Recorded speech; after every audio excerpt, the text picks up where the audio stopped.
ఈరోజు అసెంబ్లీలో ఏదైతే వాయిదా తీర్మానం అడగడం జరుగుతూ ఉంది, జరిగినటువంటి సమయంలో ఎన్నిసార్లు అంటే గత 2 రోజుల నుంచి జరిగేటువంటి సంఘటనలు చూస్తున్న వాయిదా తీర్మానం దేని మీద అడిగినా కూడా మేము ప్రశ్నిస్తున్నామని చెప్పి సస్పెండ్ చేయడం జరుగుతూ ఉంది.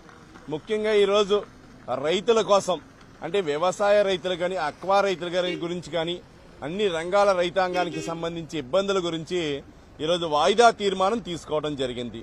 ముఖ్యంగా ఈరోజు గమనించాలా, మొన్న ఏదైతే జరిగినటువంటి బడ్జెట్ సంబంధించి గవర్నర్ గారు ప్రసంగంలో అక్వా రంగానికి ₹50 సబ్సిడీ ఇస్తున్నామని తెలియజేయడం జరిగింది. ఎన్ని వేల కనెక్షన్లకు ఇస్తున్నారు అంటే 65,000 కనెక్షన్లు అని చూపిస్తా ఉన్నారు. కాదు, అసలు ముఖ్యంగా మీరు చెప్పవలసింది గతంలో రోజుకి అక్వా రంగానికి ఎన్ని యూనిట్లు వాడేవారు, సుమారుగా 1 కోటి యూనిట్లు వాడేవారు. ఈ రోజు ఉన్నటువంటి పరిస్థితిలో అక్వా రంగానికి ఎవ్రీ మంత్ కూడా 1% ఇంక్రీజ్ ఉంటుంది. ఎప్పుడు కూడా అక్వా రంగంలో అక్వా కరెంటు కనెక్షన్లకు సంబంధించి వాడకం ఎవ్రీ ఇయర్ 1%, 2%, 5% రేజ్ అవడం అనేది కామన్ గా ఉంటుంది. ఇప్పుడు కూడా ఈరోజు చూస్తే 60,000 కనెక్షన్లకు ఇస్తామన్న దాంట్లో 1 కోటి యూనిట్లు రోజుకు వాడేటువంటి యూనిట్లలో ఈరోజు 30 లక్షలు వాడుతున్నారా, 40 లక్షలు వాడుతున్నారా అనేది ఎక్కడ తెలియజేయనటువంటి ధైర్యం లేనటువంటి పరిస్థితి. ఎందుకంటే అక్వాజోను, నాన్ అక్వాజోన్ అని చెప్పి ఎన్నో పరిమితులు పెట్టి ఈ రోజు అన్ని కూడా తీసేయడం జరుగుతూ ఉంది. ఆ రోజు పాదయాత్రలో వైఎస్ జగన్మోహన్ రెడ్డి గారు ఏమన్నారు, చంద్రబాబు నాయుడు గారు ₹2 ఇస్తున్నారు పవరు, మేము ₹50 ఇస్తామని చెప్పారు.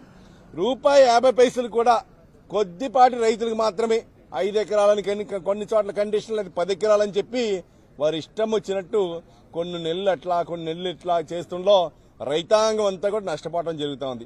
ఈరోజు రైతులందరూ వాపోతున్నారు. ఓ పక్కన ట్రూ ఆఫ్ ఛార్జెస్ కానీ, అదేవిధంగా ఏదైతే డిపాజిట్స్ కానీ, విపరీతంగా ఫ్యూయల్ ఛార్జెస్ అని కానీ విపరీతంగా తీసుకుంటే ఈరోజు రైతాంగానికి కనెక్షన్లు డిస్కనెక్ట్ చేయడానికి రోజు ఎలక్ట్రికల్ డిపార్ట్మెంట్ ఫీల్డ్ లో తిరుగుతూ ఉంది. రైతులందరూ కూడా మా దగ్గర ఫోన్ చేసి అడుగుతా ఉన్నారు, గత తెలుగుదేశం ప్రభుత్వంలో ఎప్పుడు మాకు ఇట్లాంటి ఇబ్బందులు లేవు, ఈ ప్రభుత్వం వచ్చిన తర్వాత ఈ యొక్క రైతులందరూ కూడా లీజు కౌలు చేసుకునేటువంటి రైతులందరూ కూడా గత 5 సంవత్సరాల క్రితమో లేకపోతే 3 సంవత్సరాల క్రితమో ఏదో ఒక రైతు తీసుకున్నటువంటి కరెంటుని మాపై రుద్దుతున్నారు, మమ్మల్ని కట్టమంటున్నారు, ఆ రైతు దగ్గరికి వెళ్తే మాకు తెలియదు అంటున్నాడని చెప్పి రైతాంగంతా కూడా ఇబ్బంది పడటం జరుగుతూ ఉంది. రైతాంగానికి ఇలా వ్యవసాయ రంగానికి కానీ అక్వా రంగానికి కానీ పంట మురుగునీటి వనరులు ఎంతో అవసరం. ఈ రోజు ఏదైనా అక్వా రంగానికి కానీ వ్యవసాయ రంగానికి వచ్చినటువంటి అవసరం వచ్చినటువంటి పూడికలు ఎక్కడా కూడా ఈ రోజు ఒక్క చోట కూడా తీసినటువంటి దాఖలా లేదు. ఉదాహరణకి వ్యవసాయ రంగానికి ఉంటే ఎప్పుడు కూడా మే జూన్లో గురబెడక్క కానీ కిక్కీస్ కానీ డ్రైన్ లో క్లీన్ చేయాలి, లేకపోతే స్కిల్ట్ తవ్వాలి డ్రైన్స్ అన్ని కూడా. మీరు జనవరి ఫిబ్రవరిలో అంటే వర్షాలన్నీ వెళ్ళిపోయి ముంపుకు గురయ్యి పొలాలన్నీ పోయిన తర్వాత వీళ్ళు ఈ రోజు గురబెడక్క తీస్తామంటా ఉన్నారు. ఇరిగేషన్ సంబంధించి ఏదైతే పంట కాలాలు ఉన్నాయో అవన్నీ కూడా జూన్ నెలలోనే మనకి క్లియర్ చేయాలి స్కిల్ట్ అన్ని కూడా. అవి కూడా జూన్ లో చేయవలసినటువంటి జనవరి ఫిబ్రవరిలో చేసేటువంటి పరిస్థితి ఈరోజు ఈ ప్రభుత్వంలో ఉందా? ఒక పక్క చూస్తున్నాం అక్వా రంగంలో అన్ని రంగాల్లో ఆ రోజు ఫీడ్ యాక్ట్, సీడ్ యాక్ట్ తీసుకొచ్చారు. మేము చెప్పాం గ్రౌండ్ లెవెల్లో ఇది ఇంప్లిమెంట్ చేయడం చాలా కష్టమైనటువంటి తరమైనటువంటి పరిస్థితి ఉంది, మీరు చర్యలు ఎలా తీసుకుంటారని చెప్తే మా దగ్గర యాక్ట్ ఉంది, ఎంత ఒక దీంట్లోకి తీసుకొస్తామని చెప్పారు, ఫీడ్ యాక్ట్, షీడ్ యాక్ట్. ఈ రోజు ఆ రోజు ఉన్నటువంటి డిఓఆర్బి రేటు 1,10,000 ఉంది, మొన్న 2 లక్షలకు వెళ్ళింది. ఎక్కడైనా డిఓఆర్బిని కంట్రోల్ చేయగలిగిందా ఈ ప్రభుత్వం? డిఓఆర్బి మీద బ్యాగ్ మీద ఎక్కడా కూడా ప్రోటీన్ గానీ, ఫ్యాట్ గానీ, ఫైబర్ గానీ, మాయిశ్చర్ గానీ ఎక్కడా ప్రింట్ చేయట్లా. యాక్ట్ ప్రకారంగా చెయ్యాలా, అది చేయట్లా. అదేవిధంగా ప్రతి ఒక్క విషయంలో కూడా రైతాంగం ఈ రోజు నష్టపోయే పరిస్థితి కనపడతా ఉంది. ఈరోజు రైతు భరోసాలని చెప్పి ప్రతి గ్రామంలో కూడా ఏర్పాటు చేయడం జరిగింది. ఆ రైతు భరోసాలు ఏదైతే ఉన్నాయో ఆ రైతు భరోసాలు కేంద్ర ప్రభుత్వం ఇచ్చినటువంటి నిధులతోటి బిల్డింగ్ కట్టారు, స్టాఫ్ను తీసుకున్నారు, సంతోషం, మంచిదే, రైతులకు కావాలని అన్నారు. మీరు అక్కడ పెట్టినటువంటి సర్వీసుల్లో రైతుకు అవసరం వచ్చినటువంటి సర్వీసెస్ ఎన్ని ప్రొవైడ్ చేశారు, ఎంత మేరకు మీరు ఫుల్ఫిల్ చేయగలిగారు?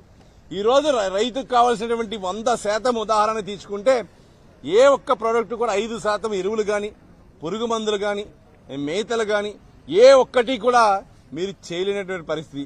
దాన్ని ఫెయిల్యూర్ అంటారా, సక్సెస్ అంటారా? మీరు అందరూ కూడా మీరు ఏమంటారు, సక్సెస్ అయింది మా రైతు భరోసా కేంద్రం అంటారు. రైతుకు కావాల్సినటువంటి ప్రొడక్ట్స్ ఏమీ ఇవ్వలేక మీరు ఆ కంప్యూటర్లో చూపించడం తప్పితే కనుక ఇక్కడ ఉన్నటువంటి ప్రొడక్షన్ ఎంత జరుగుతా ఉంది, ఎంత అవసరం ఉంటా ఉన్నదని మీరు ఎక్కడ కూడా తెలియజేయలేని పరిస్థితి. ఎండ కాస్తే డ్రై అయిపోయింది, మొక్క అయిపోతుందని రైతుల దగ్గర కటింగ్ చేయడం, వర్షం కురితే మాయిచర్ ఉందని చెప్పి మాయిచర్ కటింగ్ చేయడం. రైతాంగం ఇప్పుడు రామానాయుడు గారు గవర్నీలు మా శాసనసభ్యులు చెప్పినట్టుగా ప్రతి రైతు కూడా ఇబ్బంది పడే పరిస్థితి ఉంది. దానికోసం ఈ రోజు మేమందరం కూడా వాయిదా తీర్మానం అడిగితే ఆ వాయిదా తీర్మానాన్ని తిరస్కరించి కావాలని మా సభ్యులందరినీ సస్పెండ్ చేసి అసెంబ్లీలో వారు యొక్క వాదన ఒక పబ్లిసిటీ అందరికీ కూడా కింద స్థాయి వరకు తీసుకెళ్ళడానికి ఖర్చు లేకుండా ఈ ప్రభుత్వంలో గవర్నమెంట్ కి ఖర్చు లేకుండా మీ మీడియా సంస్థ ద్వారా వాళ్ళు పబ్లిసిటీ చేసుకోవడానికి ఈ అసెంబ్లీ ప్రాంగణంగా పనిచేస్తా ఉన్నట్టుగా కనిపిస్తా ఉంది. అంతేగాని ప్రతిపక్షం లేకుండా ఏ విధమైన సమయం ఇవ్వకుండా వాయిదా తీర్మానం తీసుకోకుండా చేసేటువంటి చర్యల్ని తీవ్రంగా ఖండిస్తూ మరి రేపు కూడా అసెంబ్లీలో ఉన్నాం. అసెంబ్లీలో రేపు కూడా ఒక సబ్జెక్ట్ మీద వాయిదా తీర్మానం తీసుకోవడం జరుగుతుంది. దాంట్లో జరిగిన దాని ప్రకారం ముందరికి వెళ్ళడం జరుగుతుంది.